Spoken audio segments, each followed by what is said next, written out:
Morning, welcome to Ridhima kitchen. வாங்க இன்றைக்கி நம்ம வீட்டில் ஒரு ஜிலேபி மீன் குழம்பு வைக்கிற ஸ்டைல் பார்க்கலாம். இதுக்கு நான் குடம்புளி யூஸ் பண்ண போகிறேன். அதே போல் இந்த மீனுக்கு நான் கொஞ்சம் மஞ்சள் பொடி, லைட்டாக உப்பும் போட்டு ஒரு அரை மணி நேரம் இந்த குழம்பு வைக்கிற மீனை ரெஸ்ட்டு கொடுத்துட்டு தான் நான் குழம்பு வைக்க போகிறேன். பாருங்கள், இவ்வளோ உப்பு போட்டுட்டேன். இதில் நான் ஒரு ஸ்பூன் தேங்காய் எண்ணெய் விட்டுக்கு போகிறேன்.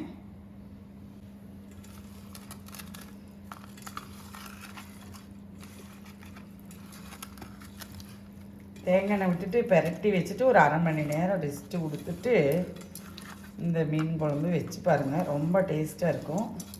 ஒர்க் பண்ணுறவங்கள ஈவினிங் வைக்கிற மாதிரி இருந்தால் கூட இதை அடுத்த நாள் வைக்கிற மாதிரி இருந்தாலும் சரி, இப்படி செஞ்சு நீங்கள் ஃப்ரிட்ஜில் வச்சுட்டு இந்த பெரிய மீனுக்கெல்லாம் நீங்கள் குழம்பு வச்சு பாருங்கள். ரொம்ப டேஸ்ட்டாக இருக்குது.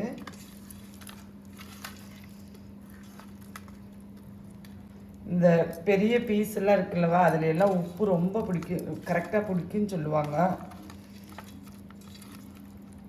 நம்ம வீட்டில் இப்படி ஒரு ஸ்டைலில் வைப்போம். ஆல்ரெடி நம்ம சேனலில் ஜிலேபி மீன் குழம்பு ஒரு 3 மீன் குழம்புக்கு மேலே இருக்கும். மீன் குழம்புலாம் நிறையா போட்டிருக்கோம். பாருங்கள், அது மாதிரி செஞ்சு பாருங்கள். இதை நான் ஒரு அரை மணி நேரம் ரெஸ்ட்டு கொடுத்துட போகிறேன். மேக்ஸிமம் முடிஞ்சால் நீங்கள் காலையில் செஞ்சு ஈவினிங் எடுத்துக்கிற மாதிரி கூட செய்யலாம். ரொம்ப நல்லாயிருக்கும். நாங்கள் வைக்கிறத பார்ப்போம். குடம்புளி எடுத்திருக்கேன். இதுக்கு நான் குடம்புளி எடுத்து நான் தண்ணியில் போட்டு வச்சுருக்கேன் ஒரு 1/4 மணி நேரம். குடம்புளி இப்படி இருக்கும், கிடைக்கும், வாங்கிக்கோங்க. இந்த புளி போட்டு இந்த குழம்பு வைக்கும்போது ரொம்ப டேஸ்ட்டாக இருக்கும். இது எங்களுக்கு கேரளாவில் இங்கே கிடைக்கிது, அதனால் நாங்கள் இது யூஸ் பண்ணுறோம். உங்களுக்கு கிடைக்கலன்னா சாதாரண புளியும் கூட போட்டுக்கலாம். கடுகு போட்டுட்டேன். வெந்தயம் இந்த ஸ்பூனில் 2 ஸ்பூன் போட்டுட்டேன்.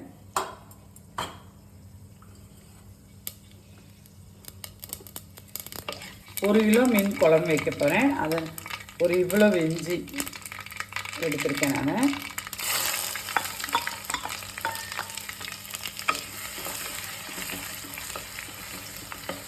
அது மாதிரி பூண்டு எடுத்திருக்கேன். பூண்டு ஒரு 2 கட்டை பூண்டு, நாட்டு பூண்டு தான் கட் பண்ணி வச்சுருக்கேன். அதுவும் போட்டுக்கிறேன்.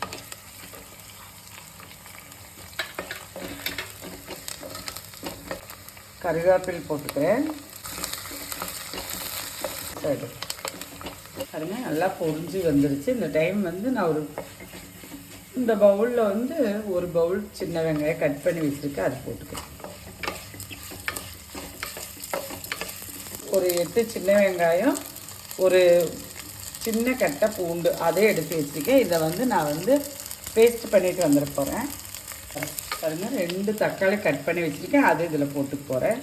வெங்காயம் கண்ணாடி பதம் மாறினோடனே 2 தக்காளி போட்டுருக்கோம்.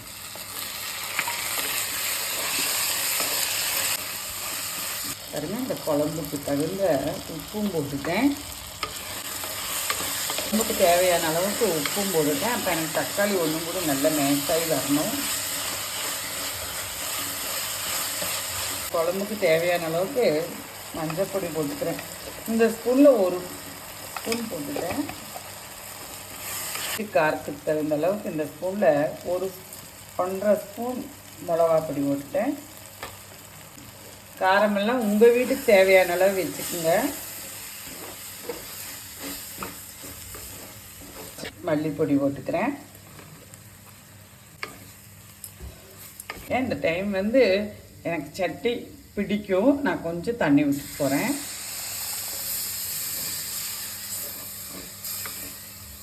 சட்டி பிடிக்கிறதுனால நான் கொஞ்சம் தண்ணி விட்டுட்டு ஒரு 1/2 டம்ளர் அரைச்சிட்டு வந்தனாலவா அந்த பேஸ்ட்டும் போட்டுக்கு போகிறேன். சின்ன வெங்காயம், பூண்டு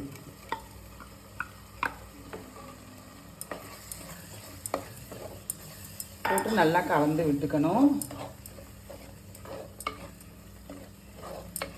பாருங்கள், இந்த புளித்தண்ணி நான் இப்போ ஊற்றிக்க போகிறேன். அந்த புளியை நான் இதில் போட போகிறதில்ல, தண்ணி மாத்திரம்தான் எடுக்கிறேன்.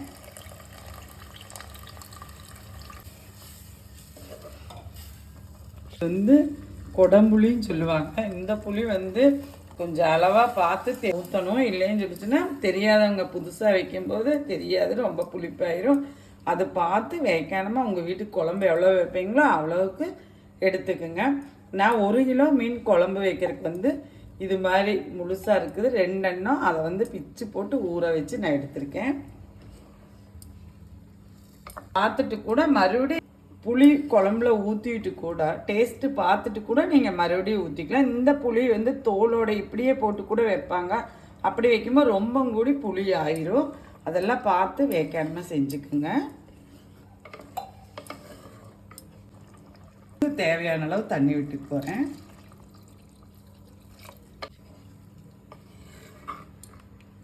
நான் 2 பச்சை மிளகா கட் பண்ணி வச்சுருக்கேன் நீளமாக, அதுவும் போட்டுக்கிறேன்.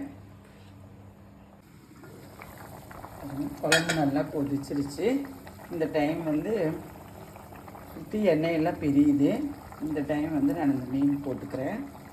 நம்ம பரட்டி வச்சுருந்தோம்லவா, கொஞ்சம் பெரிய பீஸாக தான் இருக்குது. அப்போ வேகறதுக்கு ஒரு இருக்கிறதுனால, இல்லைன்னா நீங்கள் போட்டு கூட ஒரு 5 நிமிஷத்தில் ஆஃப் பண்ணிடலாம்.